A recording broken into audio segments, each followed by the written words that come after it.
Good day, everyone. In this lesson, we're going to classify functions based on their graphs and equations.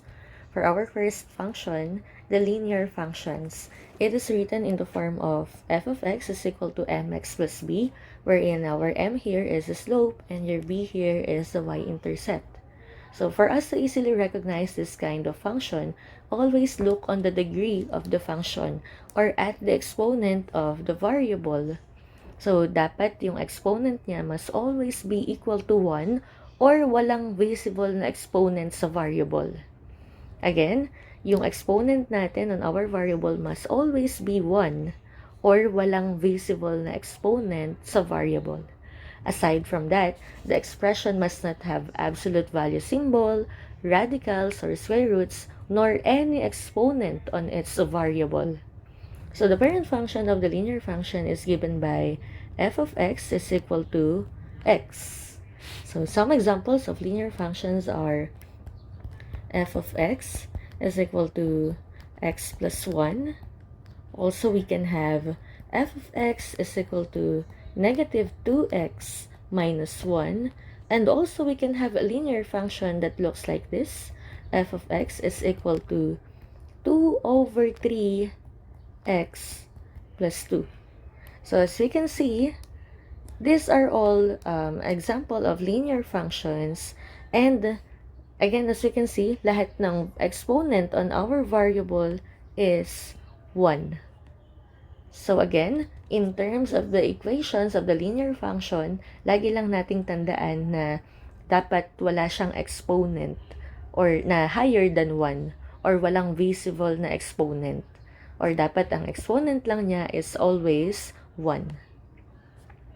Okay, so in terms of the graph of linear functions, one of its key characteristics is that it produces a straight line graph.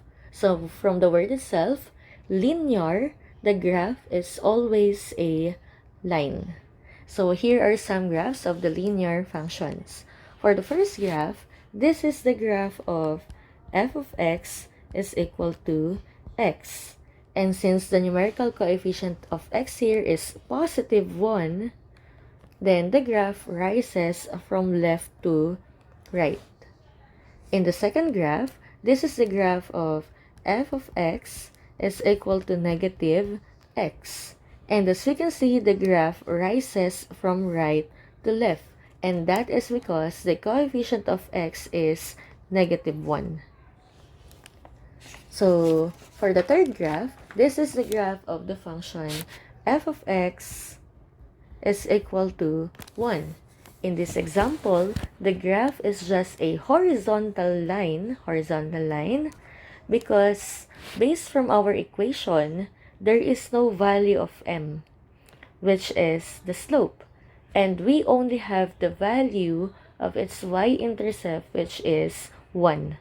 So, meron lang siyang value na y-intercept, which is 1, or yung b. Yun lang yung meron sa equation natin. Yun lang yung meron sa function natin.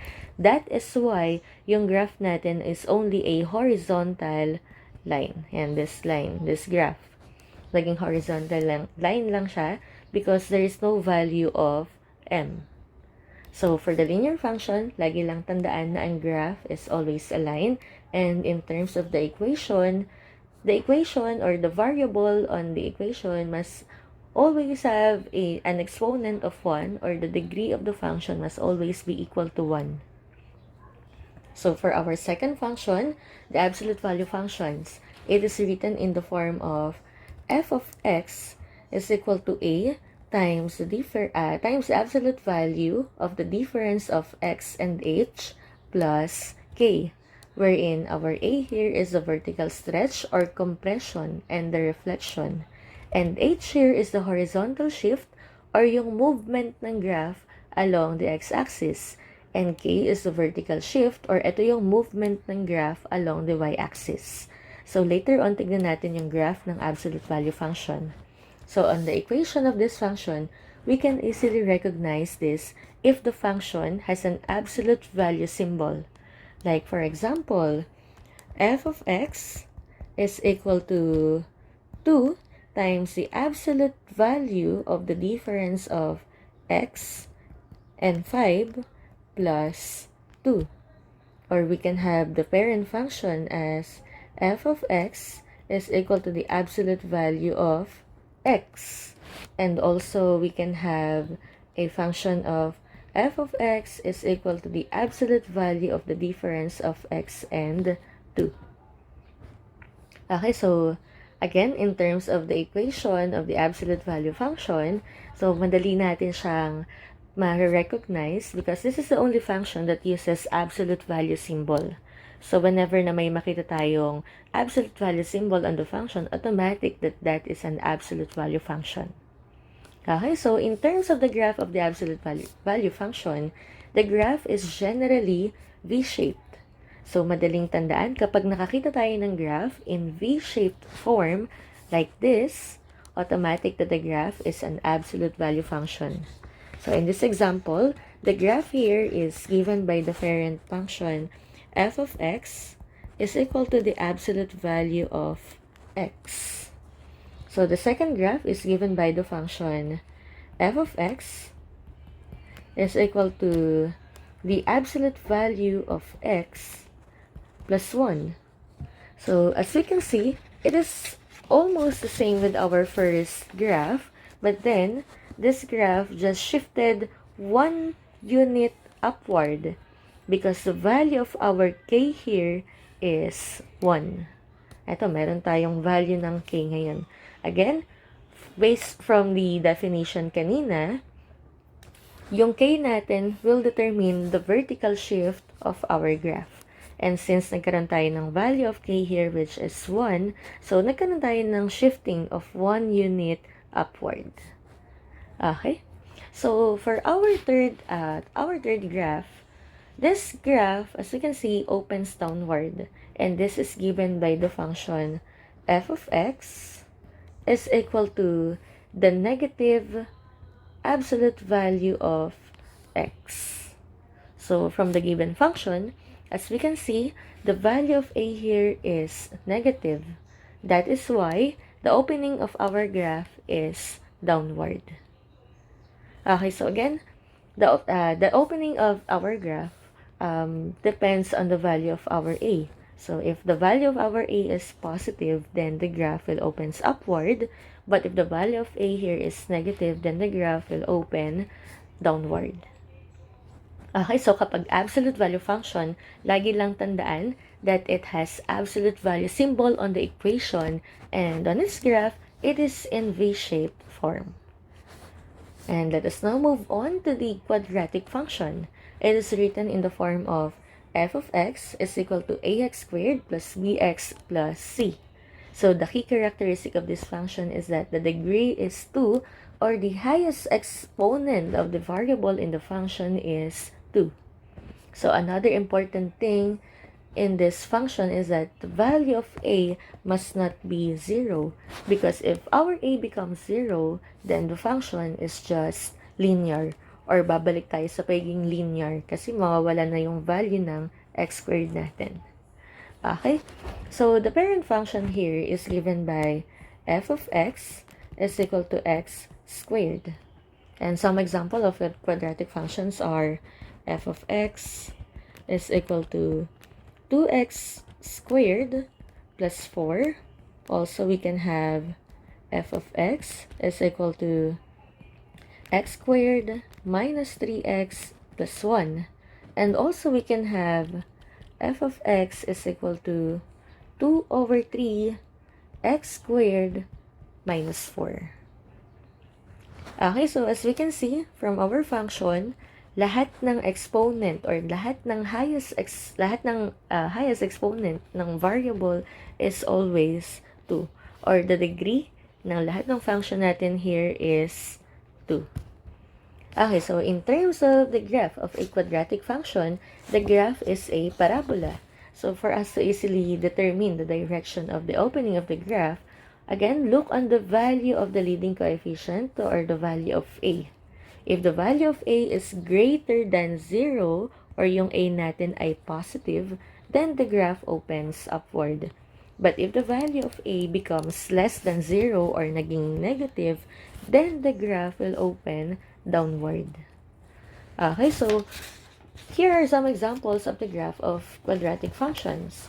The first graph is given by the parent function f of x is equal to x squared. As we can see, the graph opens upward as the value of a in the function is positive. The second graph is given by the function f of x is equal to negative x squared.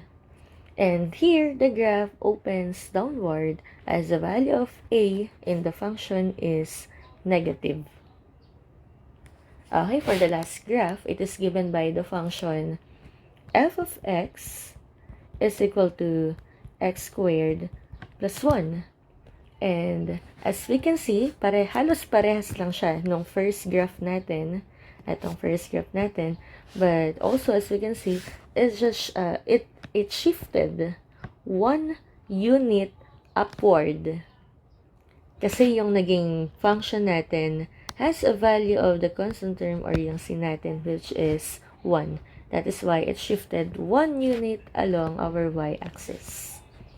So again, for the quadratic function, the degree or the highest exponent in the variable is always 2, and the graph is always a parabola. And let us now have the fourth function, which is the square root function. It is written in the form of f of x is equal to a times the square root of the difference of x and h plus k. So as we can see, one of the key characteristics of this function is that it has a radical symbol.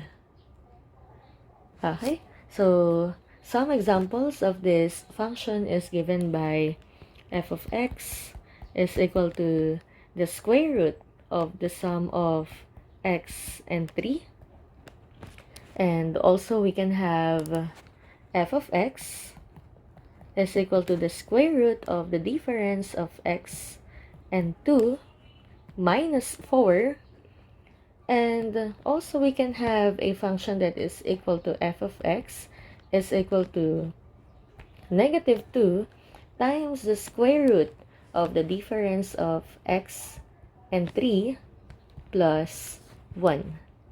And take note that some of the functions of the square root functions may not have radical symbols, pero may recognize pa rin natin sila because the exponent will be raised to 1/2. Like for example, we can have f of x is equal to x raised to 1/2. Again, kung magkakaroon tayo ng function na yung variable is naka-raise sa rational exponent or naka-raise sa 1/2, still that is an example of a square root function. Kung wala man tayong makitang radical symbol, pero merong exponent na 1/2, again, yun yung clue natin para masabi natin if that is a square root function. Okay, so in terms of its graph, one of the key characteristics of this function is that it has one endpoint, and then the other side extends infinitely in one direction. Okay, so like for our first example, it is given by f of x is equal to the square root of x. Ayan, as you can see, the graph here curves upward as our a is positive. So, kapag yung value ng a natin is greater than 0 or positive, then the graph curves upward. Pero kapag yung a naman natin is less than 0 or our a is negative, then the graph reflects over the x-axis and curves downward. Okay, so for our second graph, it is given by the function f of x is equal to negative times the square root of x. So as we can see here, the value of our a here is negative. That is why yung curve natin or yung graph natin curves downward and it reflects over the x-axis. And nag-reflect siya over the x-axis. And again, it curves downward because the value of our a here is negative. And for the third graph, it is given by the function the square root of f of x is equal to the square root of x minus 2. So as you can see, the curve or the graph still curves upward, and take note that hindi naman siya nag-reflect over the x-axis. Rather, bumaba lang siya along the x-axis, pero hindi naman siya nag-reflect. And that is because our a is still positive, pero bumaba siya along ng x-axis natin because of the value of our k, which is negative 2. So, yung value ng k natin, siya yung magdedetermine ng vertical shifting niya, ng graph natin along the y-axis. But again, for our third example, again, this graph, hindi siya nag-shift or hindi siya nag-reflects over the x-axis. Rather, bumaba lang siya over the x-axis because of the value of k, which is negative 2. Okay, so again, for the square root function, madali siyang ma-recognize. First, on the equation, if meron siyang radical symbol or merong exponent na 1/2. And pagdating naman sa graph, madali siyang ma-recognize because it is just a curve wherein merong isang endpoint and then yung isa naman is mag-extend infinitely in that direction. Okay, so let us now have the fifth function. So for our fifth function, that is the cube root function. It is written in the form of f of x is equal to a times the cube root of the difference of x and h plus k. So the parent function here is given by f of x is equal to the cube root of x, which is again the cube root of x. So one of its key characteristic is that the graph has an S-like shape, S-like shape yung kanyang graph that extends infinitely in both directions. So kanina yung square root function, nag-extend lang siya in one direction. Pero kapag ka cube root function, it extends infinitely in both direction. So for this function, we can easily recognize this through its expression, as it is the only function na merong cube root symbol. Or the variable is raised to 1/3. So, yung kanina square root, kung wala siyang radical symbol pero naka-raise to 1/2, still that is a square root function. Pero yung cube root naman, kapag wala siyang radical symbol or wala siyang cube root symbol, pero naka-raise yung variable sa 1/3, still that is a cube root function. Okay, so for example, we have f of x is equal to 2 times the cube root of the difference of x and 3 plus 1. And that is in the form of cube root function. And also we can have a function that is equal to f of x is equal to negative times the cube root of the difference of x and 4. And also we can have a function that is equal to f of x is equal to 2x raised to 1/3. Again, for our last function, this is still an example of a cube root function kasi naka-raise naman siya into a rational exponent with or 1/3. Naka-raise siya kay 1/3. Yung variable is naka-raise kay 1/3. Okay, so again, in terms of its graph, again, it is like an S-like shape curved that extends infinitely in both directions. And the value of h and k here defines the inflection point where the graph flattens and changes curvature. So here are some examples of the graph of cube root functions. So the first graph is given by f of x Yan, f of x is equal to the cube root of x. As we can see, it follows the curve of S. Yan, mukhang S yung kanyang graph. Tama? Yan, mukhang S yung kanyang graph. Because our A here is positive. Okay, so on our second example, this is the graph of the function f of x is equal to the negative cube root of x. As we can see, it follows the opposite direction of s. Pabaliktad siya nung naunang graph natin because the value of our a here is negative. Okay, so for our third graph, this is the graph of f of x is equal to negative times the cube root of x plus 1. So, yung graph natin is almost the same with the second graph. Tama? Pero, nag-shift lang siya ng 1 unit upward because of the value of k, which is positive 1. Okay? So, again, that is the cube root function. So, para matandaan natin si cube root function, on its equation, dapat meron siyang cube root symbol or yung variable is naka-raise to 1/3. And in terms of the graph, pag nakakita tayo ng graph na S-like shaped curve, then that is an example of the cube root function. Okay, so, and those are the different functions. Again, we have the linear, the absolute value, the quadratic, the square root, and the cube root functions. And that is how we classify functions based on their graphs and equations. And that will be all for this lesson.